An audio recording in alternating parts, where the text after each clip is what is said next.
Hello everyone, welcome to Barca News. It is October 16th, 2024, and Raphinha's impressive numbers show that he's undoubtedly the best Brazilian currently in Europe. Also, Luis de la Fuente has completely washed his hands of any responsibility in regards to Lamine Yamal's injury. And finally, Vitor Roque has stated that he wants to continue at Real Betis for more time. We have a lot to discuss. So let's begin.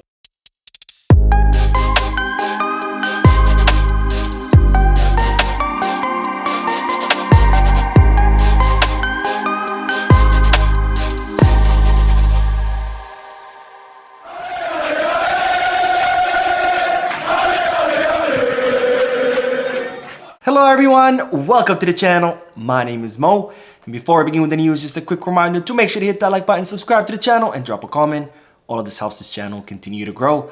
Also, if you are looking for any Barcelona jerseys or merchandise, make sure to hit the Goal Kits, Give Back, or Fanatics. And if you are looking to place any sports bets, make sure to bet us. All links are down below in the description. Now, I begin this video with the news that Raphinha's numbers show that he is undoubtedly the best Brazilian currently in Europe during this 2024-2025 season.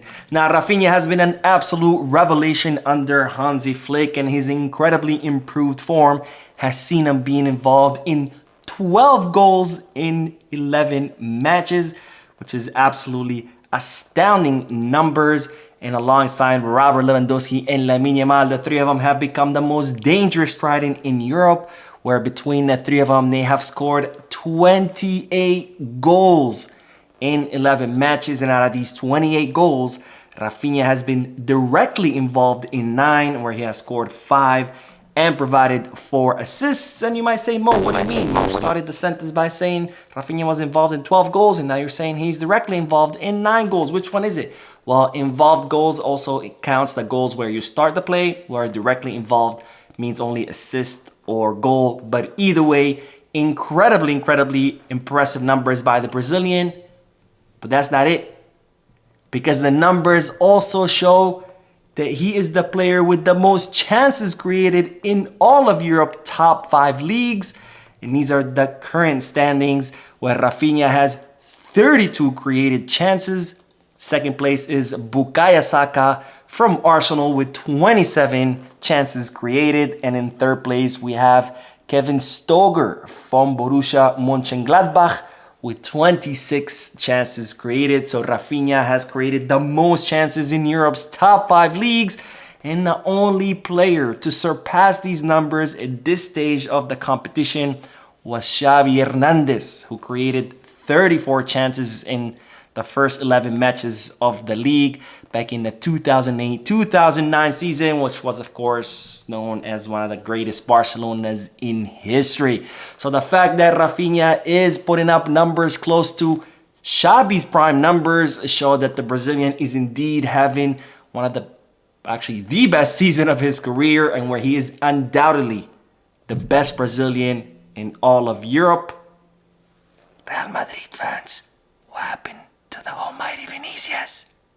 Anyways, now let's move on to the news that the Spanish national coach Luis de la Fuente has completely washed his hands of the responsibility in regards to Lamine Yamal's injury. Now, as we know, Lamine Yamal participated in the match against Denmark, where he pretty much spent 93 minutes getting beat up by the Danish players, and eventually he was subbed out way too late because it was at the 93rd minute.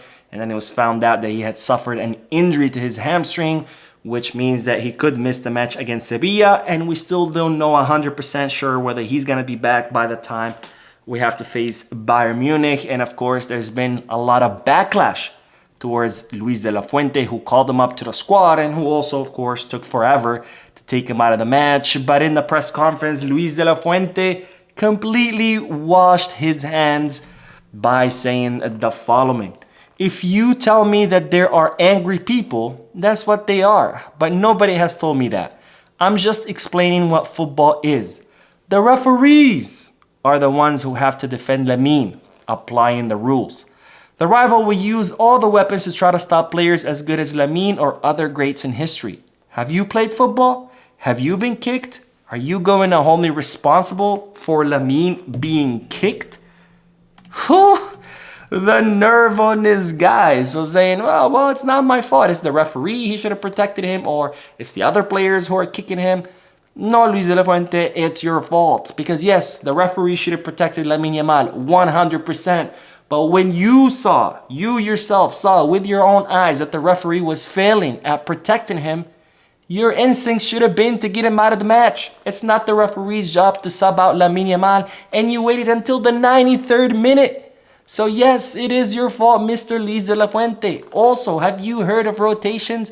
Did Lamine Yamal need to play 93 minutes in a match as part of a garbage made-up tournament? Absolutely not. He could have played 60 minutes and then you could have subbed him out. Is the referee also supposed to rotate? No, that's your job, Mr. Luis de la Fuente. So be a man and take up responsibility. Now, Luis de la Fuente did not stop there. He even washed her hands further by saying the following. He has played 17 games with us, reaching the final of the Euro. In 2 years, that would be 26. 1 a month with Spain, more or less. We have very important games, and the best have to play. So not only it's the referee's fault, and not only it's the Danish player's fault, but in fact, it's not his fault at all because Lamine Yamal doesn't even play that much with Spain, right? Lamine Yamal has only played 17 matches once a month. So, what's the big deal? He's not playing that much with Spain, so therefore, Luis de la Fuente doesn't have to rotate him. Well, I have bad news for you, Luis de la Fuente, because I got some stats to back up the fact that, well, you're a liar and you are responsible for what happened to Lamine. Now, let's look at actual numbers, not opinions. Numbers, because the CIES, which is an institute that specializes in football statistics, that's all they do. They just analyze football and stats in regards to football. But the CIES has published a report that shows that the average player spends 3.2% of his playing minutes with their national team, meaning that the other 96.8% of their minutes are spent playing with their clubs. Now let's look at Lamine Yamal.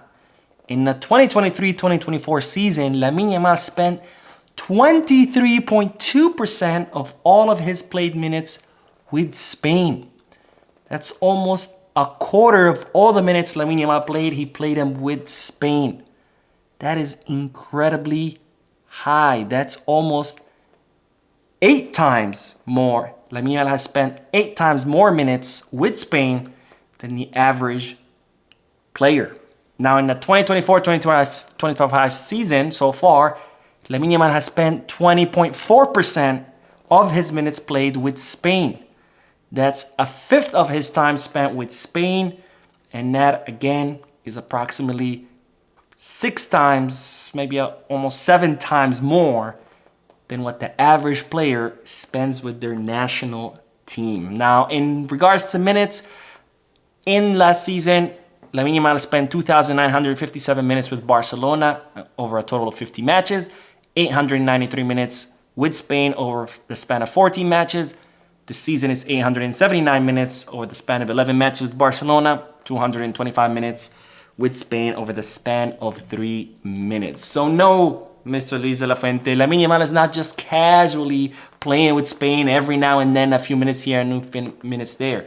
He's spending between a quarter to a fifth of his time with Spain, and it's between 7 and 8 times more than your average player. So yes, you are also responsible for the health of Lamine Yamal because he is spending a lot of time under your direction.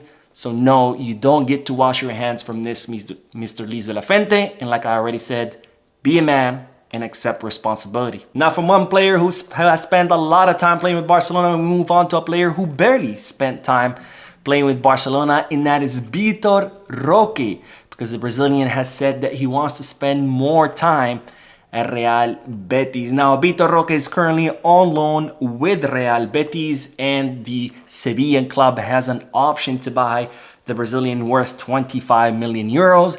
And in regards to that option to buy, Vitor Roque was asked, would you like to play at Real Betis? Would you like for Real Betis to, purchase you? And this is what the Brazilian had to say. Here, I am very happy. My family, who has gone through tough times, also smiles with me. I spent 6 or 7 months without smiling and went through complicated moments there. But that is all in the past. The truth is that it does not depend on me. He's talking about, Real Betis activating the option to buy. I really want to play here at Betis. I would like it very much. I have talked to my parents about that. Life here is good and I would love to play here longer. So it looks like Vitor Roque is saying, Real Betis, please activate that option to buy. Keep me here. I want to stay here. I don't want to go back to Barcelona, which on one hand, I understand, of course, because Vitor Roque did not have a good time at Barcelona. Barcelona promised him he's going to be the next star to replace Lewandowski. They brought him even before he was supposed to arrive just to keep him on the bench. But on the other hand I guess Vitor Roque is not really hoping to rediscover his former Real Betis to come back at Barcelona and prove himself. I guess he's already made his peace with staying at Real Betis. And in fact, he wants to stay there. He's happy to stay there. So I think with those statements, he's pretty much shutting the door in his own face as far as returning to Barcelona. Anyways, that is all the news for this video. I hope you enjoyed it. I did do the podcast earlier today. If you haven't seen it, check it out. Lots of news in there. Don't forget to hit the like button, subscribe to the channel, drop a comment. And as always, peace, Barca.